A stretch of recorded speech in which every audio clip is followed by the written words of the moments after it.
Exit poll ఫలితాలు తదనంతర పరిస్థితులు వైసీపీకి అనుకూలంగా ఎగ్జిట్ పోల్ ఫలితాలు వచ్చిన నేపథ్యంలో వైఎస్ఆర్సీపీకి చెందిన ప్రభుత్వ సలహాదారుగా కొనసాగుతున్న సజ్జల రామకృష్ణారెడ్డి లైవ్లో మాట్లాడుతున్నారు. ఒకసారి చూద్దాం. వీటన్నిటి ఇంపాక్ట్ అనేది ఖచ్చితంగా ఎలక్షన్స్ మీద ఉండి తీరుతుందనుకుంటాం. అది ఎలక్షన్ పోలింగ్లో కనిపించింది. సో అక్కడి నుంచి ఎగ్జిట్ పోల్ వచ్చేసరికి రకరకాలవి వస్తున్నాయి. సో అసలు కౌంటింగ్ 2 రోజుల్లో పెట్టుకుని దాని మీద పెద్ద ఇప్పుడు మాట్లాడాల్సిన అవసరం లేదు. కానీ బట్ ట్రెండ్ అయితే నాకు తెలిసి ఎవరైతే సీరియస్గా సర్వే చేసిన వాళ్ళ అన్నింటిలో కూడా ట్రెండ్ క్లియర్గా కనపడుతుంది. ఏదైతే మేము ఎక్స్పెక్ట్ చేశామో అంటే ఉమెన్ ఓటింగ్ పర్సంటేజ్ ఎక్కువ ఉండడము, అందులో మాకు పాజిటివ్ ఉంది అనడం, ఇవన్నీ కూడా బాగా కనపడుతున్నాయి. అయితే దీనికంటే ఇంకా మెరుగ్గా ఉంటాయని ఎందుకు అనుకుంటున్నామంటే మాకు ఓటు వేసిన వాళ్ళంతా సైలెంట్ ఓట్, అది ఎక్కువగా, అది అర్బన్ కావచ్చు, రూరల్ కావచ్చు.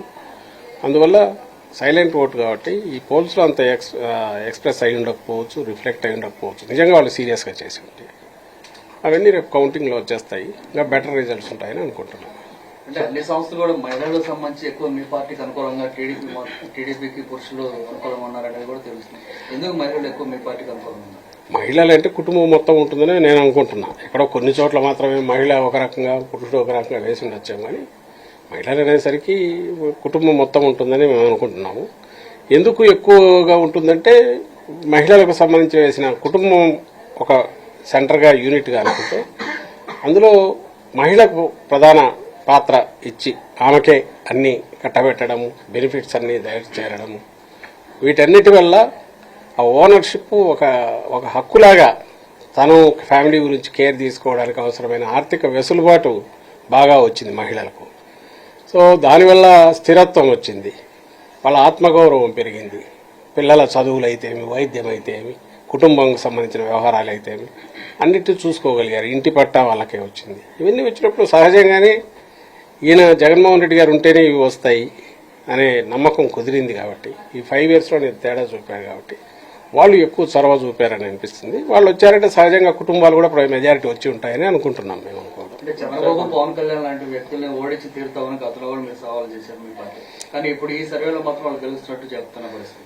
మేము ఇంతవరకు ఎప్పుడు ఫలానా వాళ్ళని వీళ్ళని ఓడిస్తామలా. మాకు పాజిటివ్ మా ప్రచారం అంతా మీరు గమనిస్తే తొలి నుంచి ఈవెన్ మొన్నటి ప్రచారంలో కూడా జగన్మోహన్ రెడ్డి గారు 5 ఏళ్లలో ఏం చేశామో చెప్పారు. ఎప్పుడైతే చంద్రబాబు నాయుడు గారు అసాధ్యమైన హామీలు ఇచ్చారో 6 points అని చెప్పిన తర్వాత వాళ్ళు 14లో ఎట్లా మోసం చేశారో చూడండి. ఇదే కూటమి అనేది గుర్తు చేశారు తప్ప ఏదో పంతానికి వీళ్ళని ఓడిస్తాం వాళ్ళని ఓడిస్తాం మేమన్నా. అది వాళ్ళన్నారు. బూతులు తిట్టడము, నోటికొచ్చినట్టు మాట్లాడడము, జగన్మోహన్ రెడ్డి అంతు చూస్తామనడము, మేము అధికారంలోకి వచ్చేసామని విర్రవీగడము, ఇలాంటివన్నీ అటువైపు క్యాంప్ చేశారు తప్ప అందుకోసం సొంతంగా పోటీ చేయలేని పరిస్థితిలో కూడా వాళ్ళు బింకాలు పలికినారు, బీరాలు పలికినారు. అన్ని శక్తులను ఏకం చేసుకుని వాళ్ళు వచ్చారు తప్ప మా పార్టీ కానీ మా నాయకుడు జగన్మోహన్ రెడ్డి గారు కానీ ఎప్పుడు పాజిటివ్ అజెండా తప్ప వాళ్ళ ద్వేషం, హేట్ ప్రచారం చేయడము, హేట్ స్పీచెస్ ఇవ్వడము ఎక్కడా జరగల. వాళ్ళు అంటున్న దాని మీద ఎక్కడైనా రియాక్ట్ అయితే అయి ఉండొచ్చు తప్ప మా అంతటి మేము చేయలేదు. ఎందుకంటే మాది మేము చెప్పుకోవడానికే పాజిటివ్ అజెండా ఎక్కువ ఉన్నప్పుడు మూడు తిడుతూ మేమెందుకు కూర్చుంటాం. ఆ పాజిటివ్ అజెండా బాగా పనిచేసి ఉంటుంది అని అనుకున్నాము. ఇప్పుడు వస్తున్న ట్రెండ్ అయితే సూచిస్తున్నాయి. బహుశా సైలెంట్ ఓట్ ఎక్కువ ఉంటుంది కాబట్టి వాళ్ళు దీంట్లో అంత ఎక్స్ప్రెస్ కాకపోయి వచ్చాము అనుకుంటున్నాం. రేపు రిజల్ట్స్ లో మెరుగైన ఫలితాలు అవి కనపడతాయని అనుకుంటున్నాం. సార్, మొన్న కౌంటింగ్ ఏజెంట్లు కూడా మీరు కొన్ని గైడ్లైన్స్ ఇచ్చారు. మనం ఏం చేయాలి, మన రోల్ ఏంటనేది మీరు చెప్పే ప్రయత్నం చేశారు. కానీ సజ్జల ఇవన్నీ కూడా ప్రొవోక్ చేస్తా ఉన్నారు. ఓడిపోతున్న భయంతో ఈ విధమైన చేస్తారని చెప్పారు. మీ పైన క్రిమినల్ కేసు కూడా నమ్మదు. దీన్ని ఎలా చూస్తారు సార్? మరి అట్లయితే చంద్రబాబు మీద ఏ కేసు పెట్టాలన్నా, ఆయనకి ఏ శిక్ష చేయాలా? 19లో మీరు అందరూ చూశారు, మీ మీడియాలోనే వచ్చింది. నేరుగా సీఈఓ మీదికే దండయాత్రలాగా పోయినాడు. ఆయన వైపు తర్జన చూపించి బెదిరించాడు. ఇంకా తర్వాత ఈవీఎంలన్నీ మోసం చేస్తున్నాయని క్యాంపెయినే నడిపారు. ఇలాంటి వ్యక్తులు, అలాంటి పార్టీ, అదొక పార్టీ, ఆయన ఒక నాయకుడు, వాళ్ళు వచ్చి ఈరోజు మా గురించి మాట్లాడడం. నేను మొన్న చెప్పింది ఏంటి, పోస్టల్ బ్యాలెట్ గురించి వాళ్ళు విపరీతమైన ఇచ్చేసి ఏ రూలు రైము అక్కర్లేదు, ఏ రూల్ అక్కర్లేదు, డైరెక్ట్ బ్యాలెట్ తీసుకోవాలనే రిప్రజెంటేషన్ ఇచ్చిన దాని మీద ఈసీ కూడా ఒత్తిడికి లొంగినట్టు కనిపించి అలాంటి డైరెక్షన్ ఇచ్చినప్పుడు ఒకటి దాని మీద కోర్టుకు పోయాము.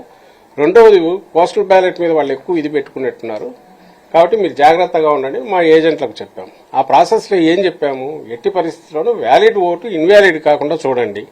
అలాగే ఒక ఇన్వాలిడ్ ఓటు అవతల వాళ్ళు కుట్రలకు పాల్పడి టీడీపీ వాళ్ళు చేయబోతే వ్యాలిడ్ చేయబోతే దాన్ని అడ్డం పడండి. టేబుల్ సూపర్వైజర్ ఎవడన్నా మరీ ఇదిగా ఉంటే కంప్లైంట్ ఇవ్వచ్చు. దాని మీద మీరు గట్టిగా నిలబడండి అని చెప్పాను తప్ప ఎక్కడ చల్లని ఓటు చెల్లేటు చేయమని విధానంలో ఆఖరికి పర్పస్ ఏంది, ఏజెంట్ ఉండేది దానికోసమే కదా. ఎలక్షన్ కమిషన్ ఎలక్షన్ జరిపేది కూడా నిజమైన ఓటు వ్యాలిడ్ ఓటు చెల్లేటట్టు ఇన్వాలిడ్ ఓటు చెల్లకుండా చూసేట్టు చేయడానికే కదా. సో దాని విషయంలో గట్టిగా ఉండండి అని చెప్పాం. దానికి వాళ్ళు పదార్థాలు సగం కట్ చేసి దాని మీద ఒక కంప్లైంట్ ఇచ్చి ఇది చేస్తే నవ్వు వచ్చింది. మీరు చెప్పే ప్రతిరోజు రెగ్యులర్ గా చెప్పే పాయింట్లన్నీ కూడా కొన్ని క్రెడిబిలిటీ ఉన్న సమస్యలు కోట్ చేసినాయి. ఏదైతే మొత్తం మహిళలను ఆర్థికంగా అన్ని విధాలుగా ఆదుకునే విధంగా, దాంతో పాటు వాలంటీర్ సిస్టమ్ ఎవరు చేయని విధంగా జగన్మోహన్ రెడ్డి మార్క్ అన్నది ఈసారి ఫలితాల్లో అన్ని కూడా ఎఫెక్ట్ చూపిస్తాయని కూడా కొన్ని క్రెడిబిలిటీ ఉన్న సర్వే, దానిపై నేను చెప్తారు సార్. అదే నేను అంటున్నా కదా, ఇప్పుడు ఆ సర్వేలో ఏదన్నా వచ్చినా నిజంగా సీరియస్ ఎవరు సర్వే చేసినా ఇది రిఫ్లెక్ట్ కాకుండా పోదు అని నేను అనుకుంటున్నా. ఏదైతే జరిగిందో మీకు ఒప్పుకున్నా ఒప్పుకోకపోయినా, ఇంక్లూడింగ్ సర్టన్ క్యాస్ట్ ఎవరైతే శత్రువులాగా మా పార్టీని చూస్తున్న వాళ్ళైనా, ఆ సామాజిక వర్గాలైనా వాళ్ళైనా ఒకటి ఖచ్చితంగా ఏం చెప్తున్నారు, ఎస్ ఈ 5 ఏళ్లలో తేడా అయితే వచ్చింది. నేరుగా డోర్ దగ్గరికి అన్నీ వస్తున్నాయి. వాలంటీర్ సిస్టమ్ వచ్చినందువల్ల మాకు రిలీఫ్ వచ్చింది. పనులు చాలా ఫాస్ట్ అవుతున్నాయి. పైసా పిల్ఫరేజ్ వేస్టేజ్ ఇది కాకుండా లంచాలు లేకుండా నేరుగా వస్తున్నాయి. ఇందులో ఇవి కాదనగలడు, ఇవి జరుగుతున్నాయి. దాంతోపాటు విద్యారంగం డెవలప్ అయింది, వైద్య రంగం డెవలప్ అయింది, ఇవన్నీ ఉన్నాయి. దీని ఇంపాక్ట్ ఓటర్ మీద ఉండదు, ఇన్ఫ్లుయెన్స్ ఉండదు అని ఎవడని అనుకుంటే ఇంకా అంతకంటే భ్రమ ఏమీ ఉండదు. ఉండదనే పోయే ప్రయత్నం వాళ్ళు చేశారు. బట్ వాళ్లకు తెలుసు కాబట్టే విపరీతంగా దీని ఇన్ఫ్లుయెన్స్ ఉంది, ఈ ప్రభావం ఉంది, ఓట్లు గంపగుత్తగా వైఎస్ఆర్సీపీకి వచ్చేట్టు ఆయన గ్రహించారు కాబట్టే చంద్రబాబు నాయుడు ఆ ఎక్స్టెంట్కు పోయి ఒక పక్క పవన్ కళ్యాణ్తో, ఇంకో పక్క బీజేపీతో లాస్ట్ మినిట్లో ఆపొత్తు, ఇంకో పక్క ఇండైరెక్ట్గా కాంగ్రెస్ను రంగంలోకి దించి మా ఓట్లు ఎన్నో కొన్ని చీలిస్తే వాళ్ళ కూటమికి బెనిఫిట్ అయ్యేట్టు చూడాలని ఇది అదేని కాకుండా నానా గట్టిగా ఇచ్చినాడు, నానా రకాలుగా ప్రయత్నం చేశాడు. ఇన్ని చేసిన తర్వాత కూడా ఇప్పుడు చూస్తున్న దాంట్లో ట్రెండ్ అయితే క్లియర్గా కనిపిస్తుంది. ఆ పాజిటివ్ ఇది వాట్ ఎవర్ జగన్మోహన్ రెడ్డి గారు ఏదైతే కొత్త ట్రెండ్ తీసుకొచ్చారో ప్రజాసేవలో కానీ ప్రజలకు సంబంధించి అంకిత భావంతో చేశారు, దానికి రిజల్ట్ కూడా పాజిటివ్గా ఉండబోతుంది అనేది కనిపిస్తుంది. ఇంతకంటే మెరుగ్గా ఉంటుంది యాక్చువల్ రిజల్ట్స్ అని మేము గట్టిగా నమ్ముతాం. కొన్ని సర్వేలు మాకు అనుకూలంగా ఉన్నాయి, మా ప్రభుత్వం వస్తుంది అనేది చాలా ధీమాగా టీడీపీ నేతలు. నేను అంటున్నా కదా, ఇప్పుడు మీరు వచ్చి అడిగారు కాబట్టి చెప్తున్నాను తప్ప అదర్వైజ్ దీని మీద పెద్ద కామెంట్ చేయడం కూడా చేయదలసిన అవసరం లేదు. ఎందుకంటే ఎగ్జిట్ పోల్స్ అనేవి రకరకాల దీనితో జరిగేవి. ఎన్ని శాంపుల్స్ తీసుకున్నారని బట్టి సీరియస్గా చేసిన వాళ్ళకు కూడా. అందులో ఇప్పుడు ఎలక్షన్ రిగ్గింగ్ సంగతి ఏమో ఎగ్జిట్ పోల్ రిగ్గింగ్ కూడా జరుగుతుంది. ఈ మధ్య ఒక 20 days 30 daysగా చూస్తే సెంట్రల్లో ఉన్న పార్టీ బీజేపీ వాళ్ళు ఆల్రెడీ నార్త్లో తగ్గుతున్నాయి, సౌత్లో పెరిగినట్టు చూపాలనేది ఇటువైపు ప్రతి చోట లెక్కలు వేసుకుంటున్నారు. అందులో భాగంగా ఏపీలో కూడా వాళ్ళు ఇష్టం వచ్చిన లెక్కలేసి ఎంపీలు చెప్తున్నారు. మీకు తెలుసు, మాకు తెలుసు, నిజంగా అన్ని ఎంపీలు వచ్చే అవకాశం ఉంటే ఎమ్మెల్యేలు కూడా వాళ్ళకే రావాలి. ఇప్పుడు అది తీసుకుని ఎమ్మెల్యేలు కూడా మాకు వస్తాయని కొన్ని సంస్థలతో చెప్పిస్తున్నారు.